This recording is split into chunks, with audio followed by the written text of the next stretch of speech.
dumago ho tayo dito kay Congresswoman Luistro, mga bossing. No?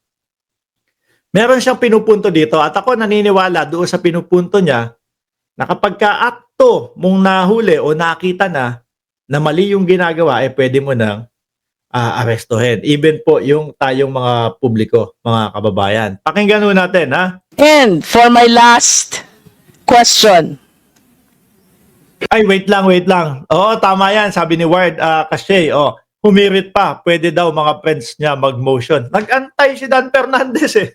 Ano? Sino mag-motion? Walang sumagot. Mga kababayan, walang sumagot. Dito tayo kay Congresswoman Luistro, mga bossing. Pakinggan ho natin, ha. NBI, Department of Justice, hindi ko lang sure kung pati PNPA matanong dito. and for my last question,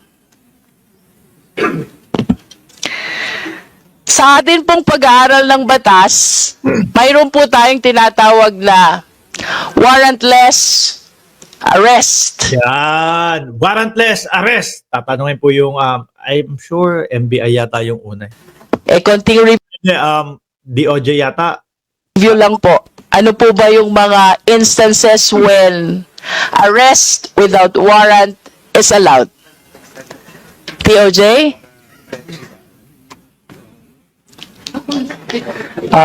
Yes, Your Honor.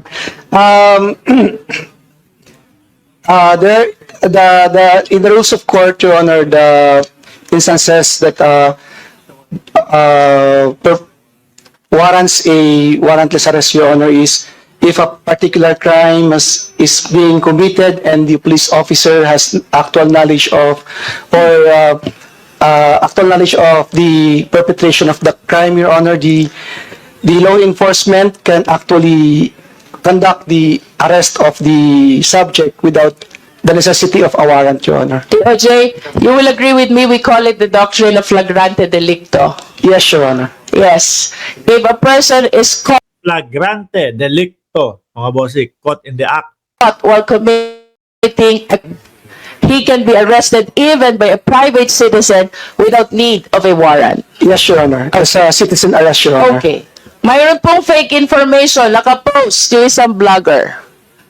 Can it be considered as flagrante delicto? Baka si ano yun, baka si Jason sa yun. No? Baka lang.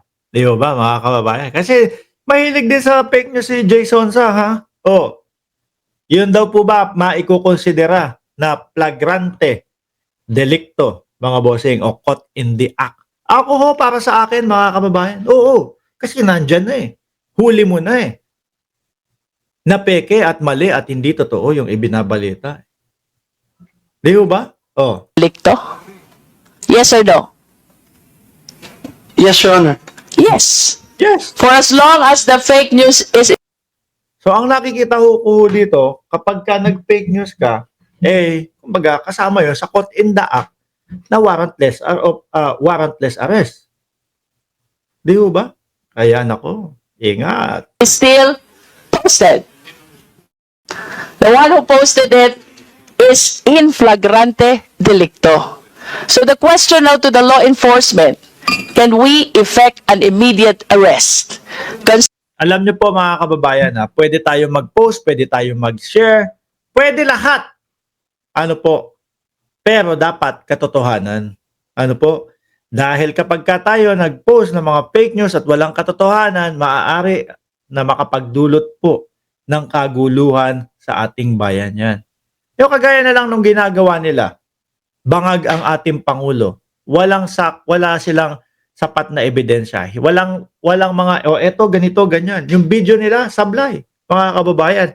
Ngayon, nalalason yung utak ng ating mga kababayan na nag-a-addict pala yung natin, Pangulo. Kunyari, isang tao, individual, na gulong-gulo na sa buhay. Ano po? Narinig yung balita nila, addict pala yung Pangulo. Nako. Gagawin ko, magpa-plan ako, no? Kung paano ko yayariin itong Pangulo na to. Total, wala nang silbi yung buhay ko. Gagawa ako ng paraan para matapos na tong Pangulo na to. Kasi sabi ng mga vlogger, adik naman at walang itinutulong sa bayan.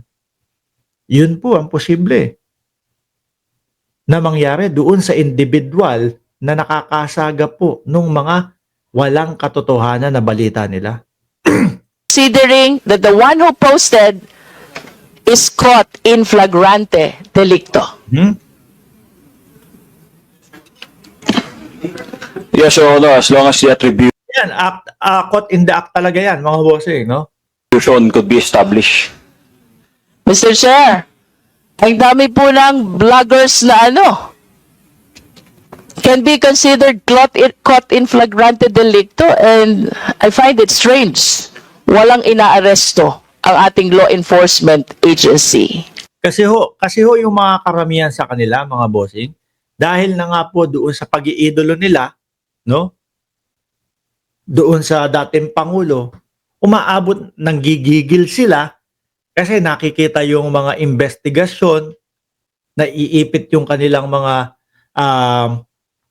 paboritong politiko, no? Hindi maisagot kasi pagka sumagot mayayari. Kumbaga, malalagot sila. Nanggigigil sila. Aabot sila sa puntong sila na po gagawa ng kanilang pagbabalita. Sila na po ang gagawa ng kanilang balita. O sabihin ko nga ganito to, ganyan, ganito. I-fake news nga kita. Di ba? Nakakalimutan na nila na meron talagang mga tagapagbalita, may mga talagang journalist na napakahaba ng panahon na nag-aral, sinusunod yung kanilang pamantayan. At talagang sinisiguradong totoo yung kanilang ibabalita. Kaya nga po lagi lahat ng vlog natin, ayan po, galing po sa mga mainstream media, saka tayo magre-reaction. Galing po sa House of Representatives, kaya bago tayo mag-reaction, mga kababayan. Sila talagang wala. Gagawan ka at gagawan ka ng fake news para lang maigante yung paborito nilang mga politiko. I do not subscribe to the opinion that Sabi ni Bien, Sir Mark, direct mo yan itanong kay Marcoleta. Sinabi niya yan. Alam nyo, eto totoo, kanina pagkagising ko, kasi kagabi, nung tinulugan ko na kayo, no, nasa tenga ko pa din yung cellphone. Pinapakinggan ko pa din mga bossing. Pagkagising ko, kaninang narinig ko kagabi yung sabi ni Dan Fernandez, ni Congressman Dan Fernandez, hindi lang ito yung batch na ipapatawag. Napakadami natin vloggers. So may mga ipapatawag pa po. So sabi ko, kung sakali na isa ako doon, so ganun ang gagawin ko. No? Tayo naman mga kababayan, although nandito tayo sa ibang bansa nakatira, kaya naman po natin pumunta. May mga staff naman po tayo diyan sa negosyo natin, no? May mga taong magpapatakbo pa din kahit wala ako. Wag lang yung masyadong mahaba, Mamaya ngayon ngayong araw yung hearing. Tapos next hearing next 30 days. Sana yung kung sakali na dumating na ako diyan, nandoon na lahat. Di ba? Sayang naman din yung pawasahe at yung araw ko. Tapos mag-hotel pa ako diyan. Di ba? Mga kababayan? Nasaan na tayo? Yung narinig ko o yung nakita ko, yung sa West Philippine Sea ni Marcoleta. Sabi ko kung sakali na magkaharap kami ni Marcoleta doon sa Congress, mga boss, hindi ko na papakinggan Ano po? Dahil simula po nang narinig ko sa kanya o nakita ko sa kanya, there is nothing about West Philippine Sea or there's nothing West Philippine Sea. Sabi ko, wait lang. Hindi na dapat pinapakinggan tong tao na to. Biruin mo, no? Buong mundo nagtatawa doon sa ipinaglalaban ng China na 9 dash line. Mamamayang Pilipino, yung mga nakaraang mga bayani natin. Ano sinasabi? Ni katiting, ni dalawang guhit. Hindi natin hahayaan na angkinin ang atin. Tapos ito, okay na. Naipanalo na sa UNCLOS, mga kababayan. Tapos sasabihin, there is nothing sa West Philippine Sea. Di ba? Our laws are insufficient. I wish to submit that the drafters of these laws considered already indicting even people outside the Philippine territory, considering that we're talking about cyberspace, considering that we're talking about internet, which horizon and territory is boundless. And going back to that doctrine of flagrante delicto, the biggest question is, ang dami pong vloggers without any concern at all about the possible consequences, about accountability, about liability, they just keep on posting fake news, Karamihan din ang gumagawa ho niyan, mga kababayan. Yung mga vloggers na walang mga muka o yung mga nagtatago, no? Sila po yung karamihan na gumagawa niyan. Dahil siguro inaakala nila, hindi kami mahahabol, hindi kami makikita. Dahil hindi naman kami kilala. Yun po yung mga karamihan niyan. At tama po yung sinabi ni Mark Gamboa doon sa Congress na yun yung mga gumagawa kadalasan ng mga ganyan. proliferating fake news. And this is a clear illustration of caught in flagrante delicto which warrantless arrest. Yeah. Bakit po walang ginagawa ang ating law enforcement agency?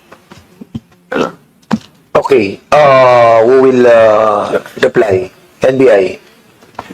Yes, Mr. Chair. So for that question, Mr. Chair, as already discussed a while ago, ang meron lang po tayo ngayon is cyber libel na batas.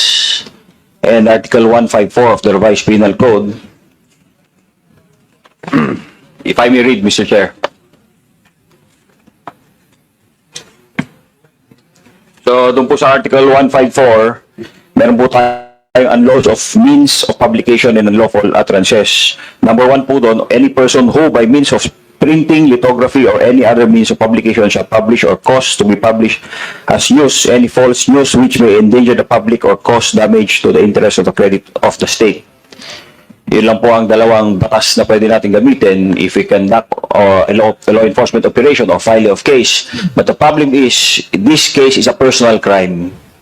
Kailangan po may private complainant po na magrereklamo and it will be the basis for the arrest. Sir, I wish to Ayan, nakita nyo mga kababayan, kulang talaga. Kaya kailangan ho talaga itong investigasyon na nangyayari sa Kongreso para po yung mga ganitong bagay masolusyonan, no, maipahinto, mga bossing. Kasi, paano yan? Wala namang magreklamong individual.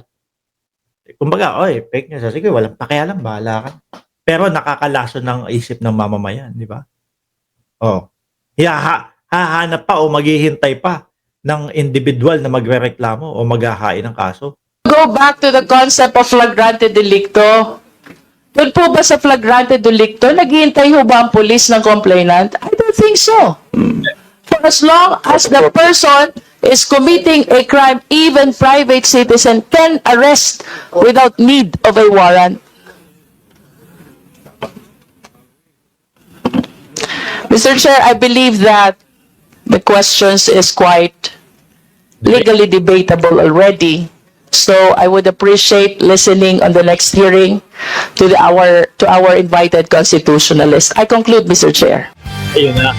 Yan ang sinasabi ko ho sa inyo, mga kababayan. Sinabi ba, binanggit ba kung kailan yung next hearing?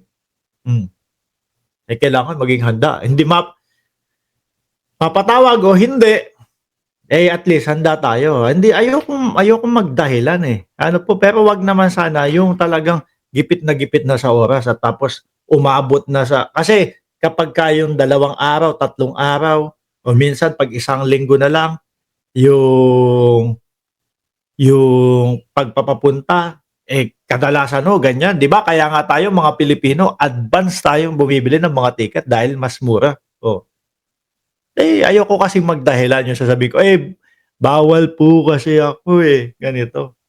Gusto ko talagang patunayan na ginagalang natin ang Senado, Kongreso, ginagalang natin ang gobyerno ng Pilipinas, mga kababayan. Hanggang dito na lang po. Maraming salamat and God bless po sa ating lahat.